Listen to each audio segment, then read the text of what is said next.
আমার মায়ের গল্পটা বলি। আমার মা 2018 সালে আমি যখন মাকে গিয়ে বলছি মা আমি ঢাকা বিশ্ববিদ্যালয়ে পড়তে চাই, আমার তো কোচিং করতে হবে, মা বলছে 2-1 দিন সময় দে। আমি বুঝে গেছি যে আমাদের কাছে টাকা নাই। মা ব্রাক থেকে 12,000 টাকা তুলছে। কত হাজার? ব্রাক থেকে কিস্তিতে 12,000 টাকা তুইলা আমার ভাইয়ের হাতে দিছে। আমার যেদিন প্র্যাকটিক্যাল পরীক্ষা শেষ এসেছি, আমার ভাই আমার ট্রাঙ্কটা নিছিল হাতে ধরে, বলছে নাবিল কুমিল্লা চল। আমি বলছি ভাই কুমিল্লা কেন? বলছে ঢাকা যা কোচিং করার মতো হবে না, আম্মু টাকা দিছে, তুই কুমিল্লা কোচিং করবি। ওই দিন যে কুমিল্লা গিয়ে কোন একটা কোচিংয়ে ভর্তি হয়েছিলাম, ঢাকা গিয়ে ভর্তি হতে পারি নাই। ঢাকা যাইতে টাকা লাগে, সেই টাকা ছিল না। আম্মু যে 12,000 টাকা দিচ্ছে সেইখান থেকে প্রথম মাসের খরচ আর কোচিংয়ে দিয়েছিলাম 7,000 টাকা। ঠিক আছে, এই টাকা দিয়ে ভর্তি হয়েছি। তারপর আমি ভাবছিলাম টিউশন করে কি করব, কোচিং চালাবো। আমার রেজাল্টগুলো যখন ভালো হয় কোচিংয়ে, তখন আমার ভাই আমাকে টিউশন করতে দেয় নাই, নিজে টিউশন করে, নিজে রান্না করে, নিজে আমার কাপড় ধুয়ে দিচ্ছে আমার বড় ভাই। বুঝতে পারতেছো, টাকার কারণে ঢাকা এসে কোচিং করতে পারি নাই, কোনো বড় ভাইয়াদের আপুদের হেল্প পাই নাই, কোর্সে ভর্তি হতে পারি নাই। তোমরা যারা মনে করতেছো তোমাদের কি ভাই টাকা নাই, আমাদের চান্স হবে না, অন্যরা আগায় গেছে, নেভার, এই চিন্তা থেকে বেরিয়ে আসো।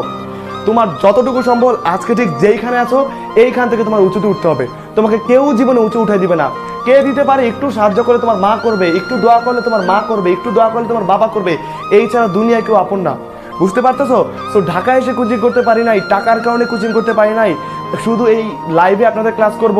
মনে বিশ্বাস রাখো, মনে জোর রাখো, মা বাবার দোয়া তোমার কাজে লাগবে। আজকেই বাসায় যাবা, যারা আসো প্রত্যেকে, যারা ক্যান্ডিডেট, বাসায় গিয়ে মারে জড়ায় ধরবা, বাবারে জড়ায় ধরবা, পায়ে সালাম করবা। কি করবা? কপালে একটা চুমু দিয়া বলবা মা আমার জন্য দোয়া করেন, আমি একটা যুদ্ধে নামতাছি, ঢাকা বিশ্ববিদ্যালয় জয় করে তো ফিরবো। তোমার মা তোমার দিকে যা নেক নজরে তাকাবে, ইনশাল্লাহ তুমি ঢাকা বিশ্ববিদ্যালয়ে চান্স পাবা। এই পরিশ্রমটা কাজে লাগে। আকাশের মালিক তোমাকে হেল্প করে তুমি চান্স পাবা। সুতরাং তোমার টাকা নাই, তোমার ফ্যামিলি স্ট্যাটাস নাই, তোমার বংশ উঁচু না, তুমি গ্রামে থাকো, প্রত্যন্ত অঞ্চলে থাকো, জমিতে কাজ করো, তোমার পয়সা নাই, কিচ্ছু নাই, এগুলো কোনো ম্যাটার করে না। আমি নিজে, আমার মা ব্রাক থেকে টাকা তুলে আমাকে দিছিল, সেই টাকা দিয়ে কোচিং করে আমি চান্স পাইছি। বুঝা গেছে?